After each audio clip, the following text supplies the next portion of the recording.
Bonjour et bienvenue dans cette vidéo. Et le thème, le sujet est qui pardonne les péchés, qui pardonne tes péchés, qui en est capable. Donc je vais te partager cela.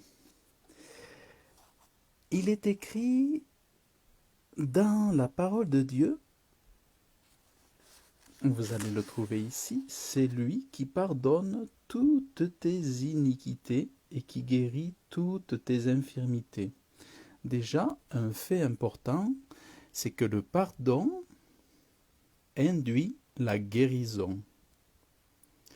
Je dirais que les conséquences d'être pardonné de son Créateur permettent de recevoir la bénédiction, la guérison et de retrouver une vie meilleure. Donc on voit vraiment l'importance du pardon des péchés qui implique une, des jours heureux, des jours meilleurs. C'est pour ça que tant que l'homme ne demande pas pardon pour ses péchés, l'homme reste dans la souffrance, dans l'incompréhension de problèmes qui restent toujours là, jour après jour.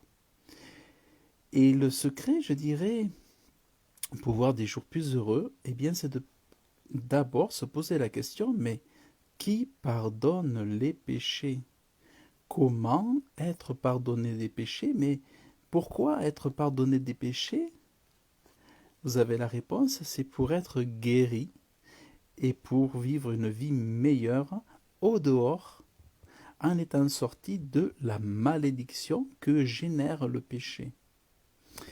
Et si on revient à l'origine, on voit qu'il est écrit « Mon âme bénit l'Éternel, que tout ce qui est au-dedans de moi bénisse son saint nom. Mon âme bénit l'Éternel et n'oublie aucun de ses bienfaits.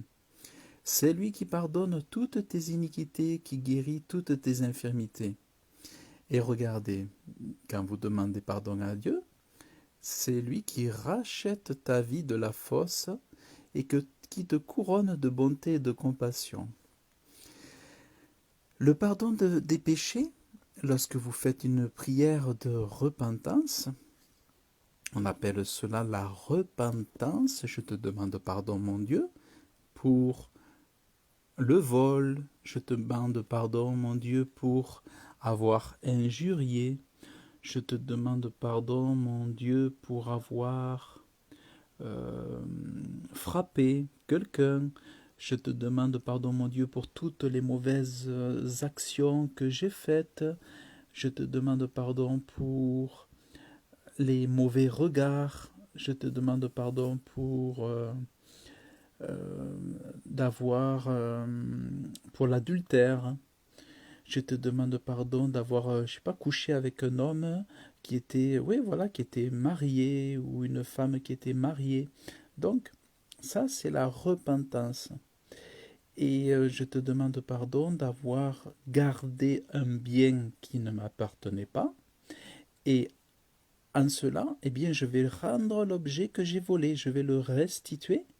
Et ça, avec le pardon, il suit ce qu'on appelle les fruits de la repentance, c'est-à-dire que celui qui a volé quelque chose, il va s'arranger pour restaurer, rétablir, rendre ce qui a été volé, le mal qui a été fait.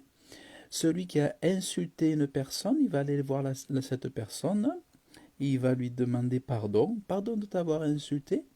Et ça, on appelle donc les effets d'une repentance, d'une bonne repentance, c'est de produire ce qu'on appelle des fruits de la repentance. Et moi, c'est ce que j'ai fait, hein. Par exemple, quand il y a quelques années en arrière, j'ai rendu, j'ai fait des courriers, je suis allé voir et rendre de l'argent quand j'étais plus jeune. J'avais 14-15 ans, avec un copain, on avait volé des magazines dans une librairie pas loin de mon village, dans le Lot-et-Garonne.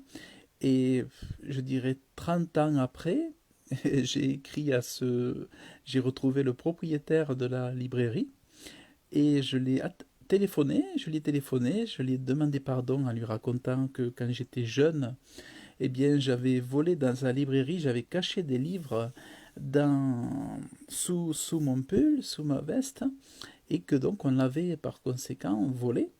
Et je lui ai demandé pardon, et je lui ai dit qu'il me donne son adresse afin que je puisse lui envoyer un chèque. Je sais pas, j'avais fait un chèque de 200 euros, un truc comme ça. Mais je crois qu'il n'y avait pas eu pour 200 euros de livres, mais vous voyez, j'avais rendu plus que ce qu'il fallait parce que même Zachée, dans la parole de Dieu, lorsqu'il il croit en Jésus, il dit je rendrai plus, enfin je rendrai ce que j'ai pris, voilà, et normalement le voleur doit rendre plus que ce qu'il a volé. Donc tout ça c'est un exemple et à l'époque quand j'ai appelé cet homme qui était à la retraite, il m'a dit j'ai jamais vu ça, j'ai été cambriolé au moins une vingtaine de fois, je n'ai jamais vu quelqu'un me téléphoner, jamais vu quelqu'un m'appeler pour me dire une telle chose. Alors il voulait pas mon argent, mais j'ai dit si si, mais il me dit je vais en faire quoi de cet argent? Ben, j'ai dit, ben, vous avez des petits-enfants, oui. Ben, écoutez, je lui dis, ben, vous ferez des cadeaux à vos petits-enfants, vous leur ferez du bien, vous vous occuperez d'eux. Voilà. Donc, c'était un petit peu ça. Donc, il y a plusieurs choses aussi. Par exemple, quand à l'époque, je faisais des photocopies chez mon ancien patron imprimeur, lorsque j'étais dans le Gers, eh bien, lorsque je me suis donné ma vie à Jésus, je me suis repenti et je me suis souvenu d'avoir fait des photocopies couleur sans avoir demandé, sans avoir payé mon patron. Alors j'ai fait un courrier en lui demandant pardon, en lui expliquant la situation, que quand il n'était pas là, je faisais des photocopies au photocopieur couleur que j'amenais à la maison et j'en avais fait beaucoup. Alors je lui ai envoyé un chèque là aussi de 200 euros et suite à ce courrier, il m'a fait venir, il m'a fait déplacer, il m'a fait venir dans l'imprimerie et on a réglé ça face à face, mais il n'a pas voulu encaisser le chèque et il a déchiré le chèque. Mais enfin, moi j'avais fait ma part, restituer et faire des fruits de la repentance parce que quand on demande pardon pour quelque chose, c'est important ensuite aussi de réparer. Quand on pardonne à quelqu'un, par exemple, eh bien on l'appelle ou on lui envoie une lettre ou on lui envoie un message et on lui dit bah, écoutez, j'ai décidé aujourd'hui de te pardonner et pour moi, voilà, c'est fait. Donc ça, c'est le pardon de façon générale ou spécifique. Mais par contre, si vous voulez être pardonné de vos péchés, comme il est dit, c'est lui, c'est l'Éternel qui pardonne tes péchés. Si vous voulez que Dieu vous pardonne, eh bien il faut s'adresser à lui, vous envoyez un courrier à Dieu, c'est-à-dire que vous le priez, vous lui parlez directement et vous lui dites, Père, j'ai fait du mal à telle personne, je te demande pardon. Père, j'ai vécu dans la fornication en couchant euh, hors du mariage, je te demande pardon, je suis coupable devant toi, je te prie de me pardonner. Et ensuite, une fois que vous avez fini de prier, vous dites, je suis pardonné, car Dieu euh, pardonne. C'est-à-dire, quand vous avez demandé pardon, ne doutez surtout pas d'avoir reçu, car si vous êtes sincère, si vous croyez que Dieu est vivant, si vous croyez que Dieu est là, à vous entendre, si vous savez que Dieu est présent, eh bien ne doutez pas et sachez que vous êtes pardonné. Ça, c'est vraiment très important. Donc, sachez que par la même occasion, qu'en qu'en demandant le pardon à Dieu, c'est aussi avantageux et plus qu'avantageux, c'est crucial de profiter de faire ce pardon à Dieu, de demander pardon à Dieu pour lui demander le salut de votre vie, pour lui demander de vivre éternellement, demander à Dieu de ne jamais mourir, parce que vous voulez la vie éternelle, vous voulez aller au paradis de Dieu. Sachez que par le sang de Jésus, alors regardez, Donc il pardonne les péchés, les iniquités, l'injustice. Il guérit toutes les infirmités. Donc les infirmités, les maladies, il guérit tout. Et il rachète la vie de la fosse, donc il nous rachète de la mort éternelle. La fosse, c'est le Sheol ou l'enfer, ou la géhenne du feu. Et il te couronne de bonté et de compassion. Dieu est riche en bonté, Dieu est riche en compassion. Il rassasie bien de ta vieillesse, et ta jeunesse se renouvelle comme celle de l'aigle. En profitant du pardon que Dieu seul peut donner aux hommes, il faut savoir que tant que l'homme ne se confie pas en Dieu, les péchés, son être tout entier reste marqué, entaché du péché. C'est-à-dire, tant que vous ne demandez pas pardon à Dieu, même si vous êtes pardonné des hommes, il faut savoir que c'est comme une triangulaire. Si vous demandez pardon à Dieu pour avoir fait du mal à un homme, non, si je veux dire, si vous demandez pardon à un homme pour lui avoir fait du mal, mais que vous ne demandez pas aussi pardon à Dieu, eh bien Dieu, lui, ne vous pardonnera pas. Vous serez pardonné de votre ami, mais vous ne serez pas pardonné de Dieu. Donc c'est important de penser à cette triangulaire. Je demande pardon à l'homme et je demande pardon à Dieu. Parce que si vous mourrez sans que Dieu vous ait pardonné vos péchés, eh bien, vous serez perdu pour l'éternité, parce qu'il est dit que sans le pardon des péchés de notre vivant, tant que nous sommes en vie, tant que nous sommes avec le souffle de vie, eh bien, nos péchés restent sur nous, notre âme est entachée par le péché et nous sommes souillés. Une personne est souillée par le péché. Ce qui souille, c'est les mauvaises pensées, les mauvaises paroles, et c'est le péché qui salisse une personne et qui la tient liée à la mort éternelle. C'est uniquement lorsque vous êtes racheté de la fosse par le sang de Jésus-Christ, c'est-à-dire en acceptant Jésus-Christ et son sacrifice, qu'on est racheté de la fosse, et aussi par la repentance. Donc, le rachat par le sang de Jésus, par l'acceptation de Jésus et la repentance sont indispensables pour recevoir la vie éternelle. Voyez ce qu'il est écrit ici. Il est écrit... alors, il est écrit... Pour entendre le gémissement du prisonnier et pour délier ce qui était voué à la mort. Sachez que quand on n'est pas pardonné, qu'on a encore les péchés sur la conscience, dans son âme, sur son âme, on est prisonnier du péché, prisonnier de ne pas avoir pardonné, prisonnier de l'amertume, prisonnier de la rancœur, prisonnier des soucis, prisonnier des regrets. Eh bien, nous sommes prisonniers, les pieds et les mains liés, liés par la mort, liés dans la mort éternelle quelque part. Mais dès que nous acceptons d'être rachetés par le sang de Jésus, d'accepter Jésus comme notre sauveur, nous sommes donc déliés et nous sommes libres, libres en Jésus. Et voyez, Dieu, il entend les gémissements, donc il entend la repentance, il entend vos gémissements, et il délie ce qui était voué à la mort. Voilà.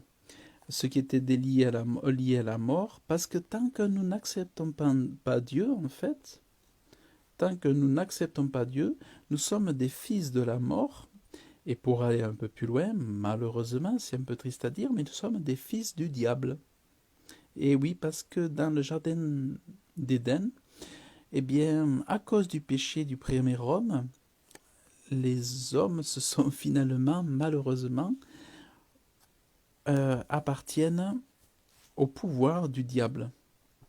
Et les hommes, souvent, dans le péché, sont à l'image du diable, orgueilleux, menteurs, voleurs, séducteurs,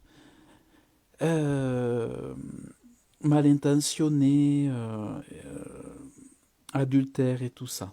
Voilà, parce que tout ça, on dit bien que ce sont des œuvres du diable.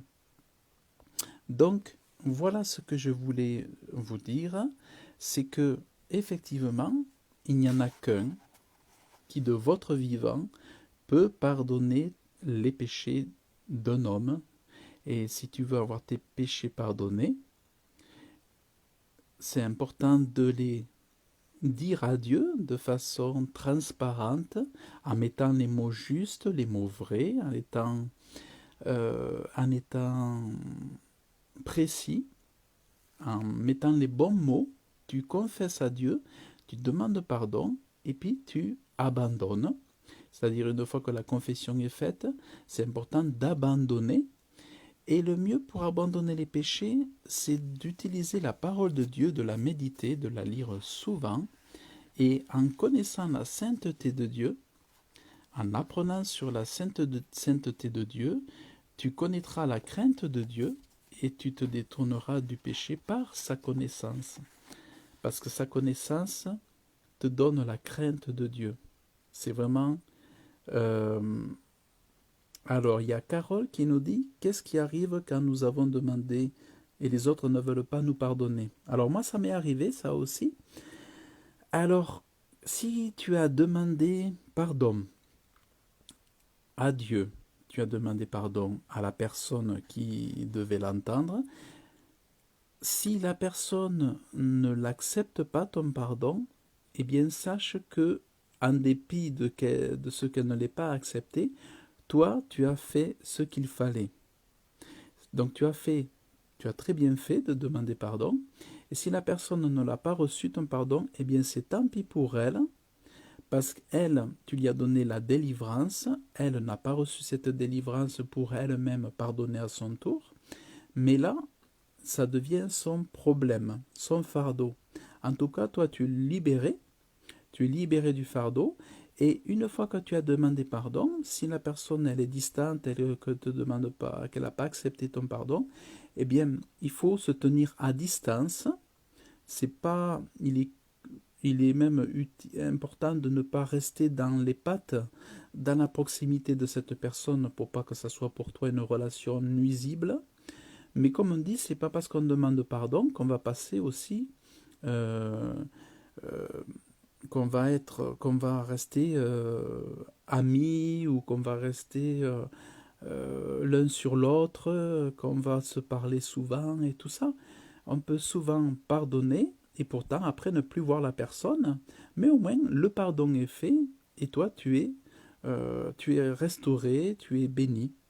Donc tant pis pour l'autre, en espérant que l'autre change et qu'il se mette à pardonner aussi. Mais si l'autre ne pardonne pas, s'il garde son amertume, eh bien Dieu dans le ciel ne lui pardonne pas non plus. Donc, d'ailleurs, je vais en profiter.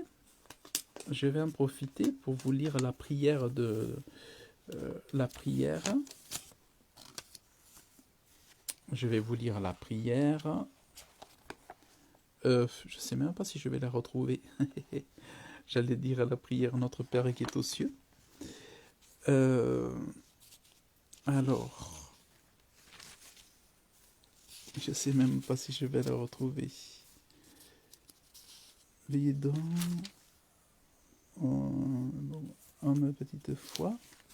Alors, je suis en train de... Je sais même pas si je vais retrouver la prière. Alors, c'est pas grave. Mais ce que je voulais dire, Dieu dit dans la prière, dans Notre Père, si tu ne pardonnes pas, moi je te pardonne pas. Si tu pardonnes pas aux hommes, moi je ne te pardonne pas. Et c'est ce que j'enseignais souvent à ma maman. Je disais, c'est important que tu pardonnes à un frère, que tu pardonnes, parce que si tu pardonnes pas, Dieu ne te pardonne pas. On ne peut pas aller au ciel sans avoir demandé pardon à Dieu au préalable. On ne peut entrer au ciel que si on a demandé pardon, et puis surtout si on a accepté Jésus dans son cœur, dans sa vie, parce que c'est seul lui qui nous rachète par son sang précieux. Jésus a donné sa vie, et c'est son sang qui fut plus précieux que l'or et l'argent, qui est le le prix du sang de Jésus qui est Dieu, un sang précieux donc, puisque c'était pas le sang d'un homme, il était homme et Dieu. Et c'est ce sang précieux de celui qui était éternel, celui qui était divin, qui était le roi des Juifs. C'est celui-là qui est mort sans péché, sans tache. C'est par ce sang-là de Jésus qu'on est racheté. Et c'est par le sang de Jésus qu'on entre dans le paradis, aussi en faisant la repentance, en demandant pardon. Le pardon des péchés, c'est la repentance. On obtient le pardon des péchés en se repentant, en disant « Père, je te demande pardon d'avoir trompé ma femme, je te demande pardon d'avoir insulté mon fils, d'avoir, comment dire, avorté, je te demande pardon d'avoir fait l'avortement, je te demande pardon d'avoir abandonné mes parents, d'avoir méprisé mon père, d'avoir méprisé ma mère, je te demande pardon d'avoir abandonné mon frère. Je te demande pardon de ne pas avoir subvenu aux besoins des pauvres lorsque j'en avais en mes pouvoirs. Vous voyez, il y a la repentance, je vous dirais même qu'après, une fois que vous y avez goûté, eh bien vous pouvez l'exercer après chaque jour de votre vie pour que le sang de Jésus puisse faire son efficacité pour vous restaurer et vous rendre votre joie dont vous avez besoin chaque jour sur cette terre, la joie de Dieu, la joie du salut. Sans ça, euh, voilà, sans ça, ça serait la joie de Dieu est ma force, comme on dit. Dieu donne la force, donne des bénédictions. Donc, et après vous avez, il est écrit, l'Éternel est miséricordieux, ça veut dire qu'il est un Dieu de pardon. Il ne se lasse pas de pardonner. Il est plein de grâce, d'amour, de bonté. Il est lent à la colère et d'une grande bonté. Il ne contestera pas jamais, ne garde pas sa colère à toujours. Il ne nous a pas fait selon nos péchés. Voyez, Dieu ne nous a pas punis selon nos péchés. Il est souvent très très clément. Il ne nous a pas rendus selon nos iniquités. Et comme les cieux sont élevés au-dessus de la terre, sa bonté est grande envers ceux qui le craignent. Autant l'Orient est loin de l'Occident, autant il est éloigné de nous nos transgressions. Comme le Père a compassion de ses fils, l'Éternel a compassion de ceux qui le craignent. Et il sait de quoi nous sommes formés, il se souvient que nous sommes poussière. L'homme, ses jours sont comme l'herbe, et il fleurit comme les champs. Et oui, l'homme n'est que poussière et poussière. Son temps dure, c'est court, court, court, court. Donc, profite que c'est ce Dieu-là dont je te parle qui pardonne tes péchés, tes iniquités. Profite de ça pour que tu puisses trouver aussi les guérisons dont tu as besoin, que tu sois restauré dans ta vie, parce que ce que tu cherches finalement, tu l'as tout près de toi. Dieu est là. Dieu, tu peux le trouver, tu n'as pas besoin d'aller dans une église, tu peux te mettre dans ta chambre, à genoux, il te suffit de lever les yeux, de lui parler, de lui demander ce dont tu as besoin, et sache que c'est Dieu qui te guérit de tes infirmités, qui te délivre de tes iniquités, de tes péchés, qui te guérit de tes maladies. Donc profites-en, car Dieu est là, il est facile à trouver, il est aisé à trouver, et en ce jour, aujourd'hui, profites-en, car c'est lui seul qui pardonne tes péchés. Voilà, que Dieu vous bénisse abondamment dans le nom de Jésus, et je vous dis à très bientôt.